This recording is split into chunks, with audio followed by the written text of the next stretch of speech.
તો ફરીથી બજર વાગી ચૂક્યું છે અને લોકસભા ચૂંટણીને લઈને મહત્વના સમાચાર સામે આવી રહ્યા છે, જેની પર નજર કરીએ તો ગુજરાતમાં લોકસભા 2024ની ચૂંટણી 26 બેઠકોના ઉમેદવારોના જે ફોર્મ છે તે આવતીકાલે ભરવામાં આવશે। ભાજપ અને કોંગ્રેસના ઉમેદવારો ફોર્મ ભરશે, જ્યાં 5 વિધાનસભા બેઠક પર ફોર્મ ભરવામાં આવશે અને સાથે ભાજપના ઉમેદવારો 16 એપ્રિલથી ફોર્મ ભરશે।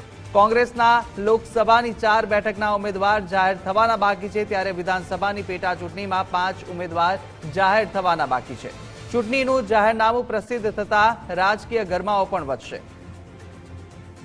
તો આપણી સાથે એસોસિએટ એડિટર ધર્મેશ વૈદ્ય પણ જોડાયેલા છે। ધર્મેશ, આવતીકાલથી ફોર્મ ભરવાની ઉમેદવારી પત્ર ભરવાના શરૂઆત થવાની 26 બેઠકો માટે, શું વધુ વિગતો? ગુજરાતમાં લોકસભાની ચૂંટણીના વિધિવત પ્રારંભ આવતીકાલથી થશે। 26 બેઠકો માટે આવતીકાલથી ઉમેદવારી ફોર્મ ભરાશે। 5 વિધાનસભાની પેટા ચૂંટણીના પણ ઉમેદવારી ફોર્મ ભરાશે।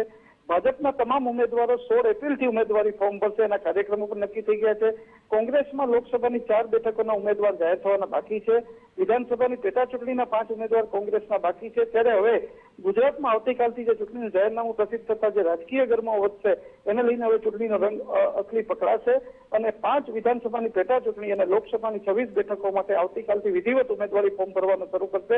જોકે ભાજપના ઉમેદવારો 16 એપ્રિલથી ભરશે અને કોંગ્રેસના રામનવમી પછી 17-18 તારીખ આસપાસ ફોર્મ ભરે, 18-19મીએ, એવું જાણવા મળી રહ્યું છે। આમ હવે લોકસભાની ચૂંટણીનો રંગ આવતીકાલથી રંગ પકડશે। જી કુશાગ્ર। ધર્મેશ, માહિતી બદલ આપનો આભાર। તો 26 બેઠકોના ઉમેદવારો છે